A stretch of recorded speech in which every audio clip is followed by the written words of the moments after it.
بسم اللہ الرحمن الرحیم۔ شروع کرتا ہوں اللہ کے پاک نام سے جو بہت بڑا مہربان نہایت رحم والا۔ دوستو، بہنوں، بھائیوں، بزرگوں، ناظرین، السلام علیکم ورحمۃ اللہ وبرکاتہ۔ ہماری اس سیریل امیزنگ ایونٹس، حیرت انگیز واقعات کی قسط نمبر 69 میں ہم آپ کو خوش آمدید کہتے ہیں۔ تو دوستو، کیا آپ جانتے ہیں کہ جہنم کی آگ دنیا کی آگ سے زیادہ طاقتور ہے؟ اللہ کے نبی صلی اللہ علیہ وسلم نے فرمایا کہ یہ آگ دنیا کی آگ سے 70 گنا زیادہ طاقتور ہے۔ ایک ایسی جگہ کا تصور کریں جہاں انسان موت کی بھیک مانگے گا، لیکن موت بھی وہاں آئے گی نہیں۔ جہاں پینے کا پانی اور کھانے کے لیے کانٹے دار درخت ہوں گے۔ جب جہنمیوں کو ان کی جگہ دکھائی جائے گی تو شیطان ان کے سامنے کیا طریقے خطبہ دے گا۔ آج کی ہم اس ویڈیو میں ہم اس خوفناک منظر کو قرآن پاک اور صحیح حدیث کی روشنی میں بیان کر رہے ہیں۔ تو دوستو، آج ہمارا موضوع بہت سنجیدہ ہے۔ یہ وہ حقیقت ہے جسے ہم اپنی رنگین زندگیوں میں اکثر بھول جاتے ہیں، لیکن ہر گناہ گار کو اس کا سامنا کرنا پڑے گا۔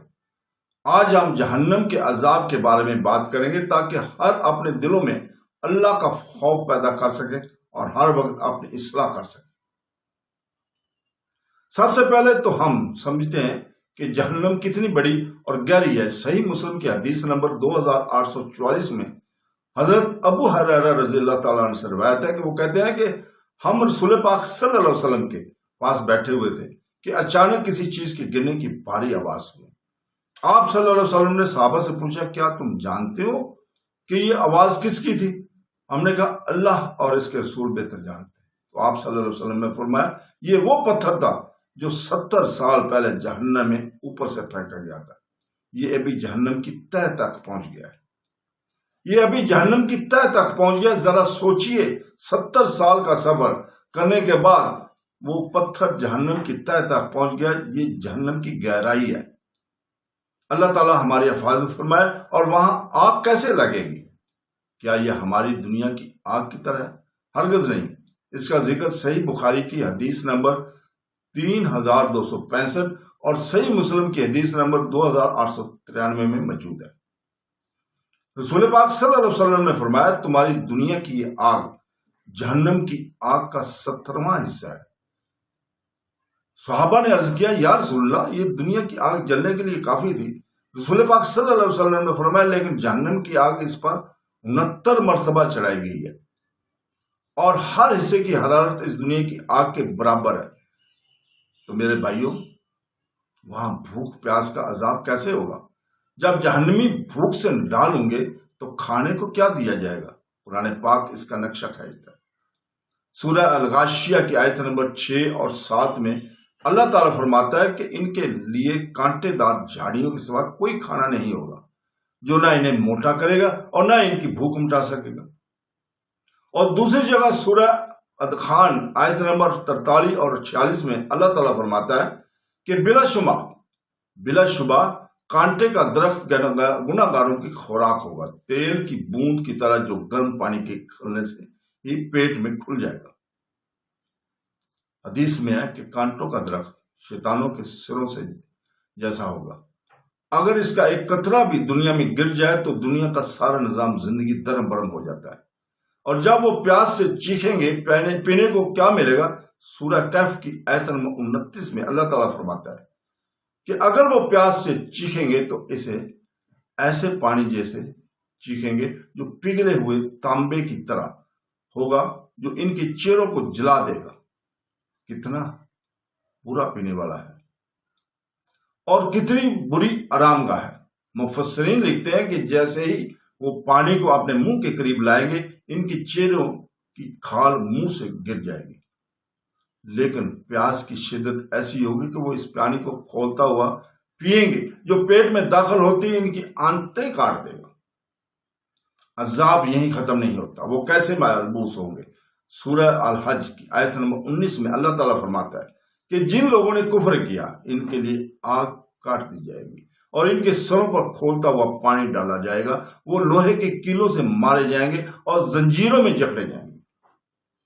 سورہ حق کی آیت نمبر 32 میں اللہ تعالیٰ فرماتا ہے کہ پھر انہیں ایک زنجیر سے باندھ دیا جائے گا جو 70 ہاتھ لمبی ہے. یہ زنجیریں ان کے جسموں کو پکڑے رکھیں گی اور انہیں آگ میں گھسیٹا جائے گا. کچھ سوچیں گے یہ میں چھوٹا گناہگار ہوں، مجھے کم سزا ملے گی، لیکن جہنم کا ہلکا ترین عذاب برداشت سے باہر ہے.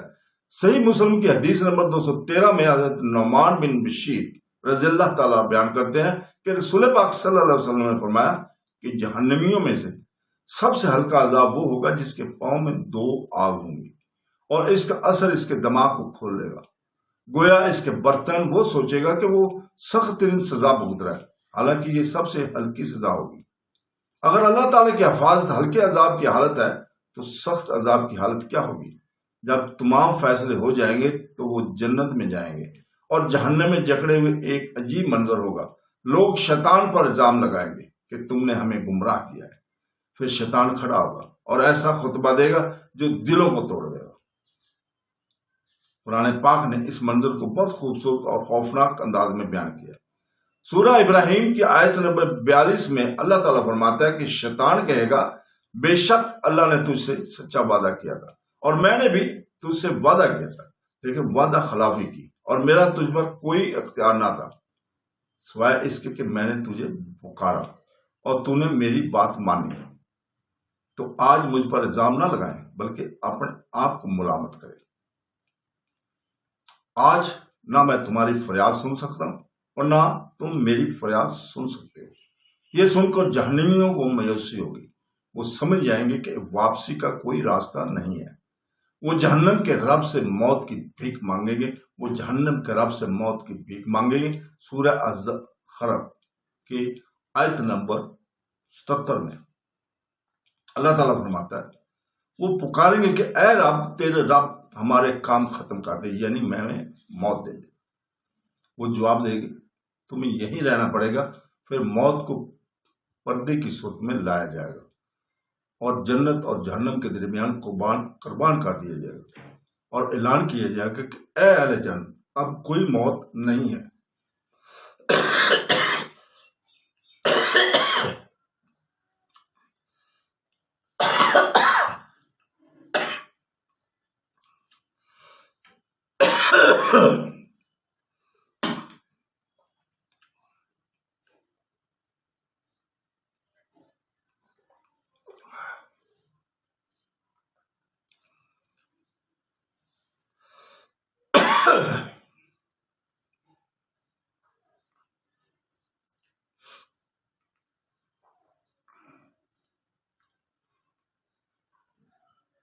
اے جہنمی، اب موت نہیں ہے، صرف ابدی زندگی ہے.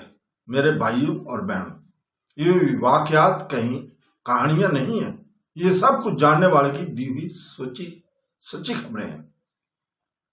آج ہمارے پاس وقت ہے. اگر ہمارا جسم دنیا کے عام آگ یا سورج کی تپش کو برداشت نہیں کر سکتا تو توبہ کریں. سورہ فرقان کی آیت نمبر 65 میں اللہ تعالیٰ کے نیک بندے دعا کرتے ہیں کہ اے ہمارے رب، ہم سے جہنم کے عذاب کو دور کر دے. بلا شبہ اس کا عذاب ہلاک کا کانٹا ہے. اللہ تعالیٰ کی رحمت اس کی غضب پر غالب ہے. اگر آج ہم سچے دل سے استغفار کریں، اللہ تعالیٰ سے دعا کریں، اللہ تعالیٰ سے معافی مانگیں، تو وہ بہت بڑا معاف کرنے والا ہے. اور گناہ کو چھوڑنے کا پختہ ارادہ کرے تو اللہ بڑا بخشنے والا ہے اور رحم کرنے والا ہے. تو دوستو، بہنوں بھائیوں پر ہم دعا کرتے ہیں اے اللہ، ہمارے والدین اور پوری امت مسلمہ کو جہنم کی آگ سے محفوظ فرما اور ہمیں جنت الفردوس میں جگہ عطا فرما. آمین. اگر یہ ویڈیو آپ کو اچھی لگے، آپ کے دل کو چھو گئی ہے، تو صدقہ جاریہ سمجھ کر شیئر کریں اور ایسی ویڈیو دیکھنے کے لیے ہمارے چینل کو بھی سبسکرائب کر لیا کریں اگر دل مانے تو دوستو، آخر پہ ہم دعا کرتے ہیں کہ اے اللہ تعالیٰ، ہمیں قرآن پاک پڑھنے، حضور پاک صلی اللہ علیہ وسلم کی صحیح مبارکہ کو پڑھنے اور ان کے سنتے رسول پر عمل کرنے اور قرآن پاک کے تمام احکامات پر عمل کرنے کی توفیق عطا فرمائے۔ آمین ثم آمین۔ اللہ حافظ۔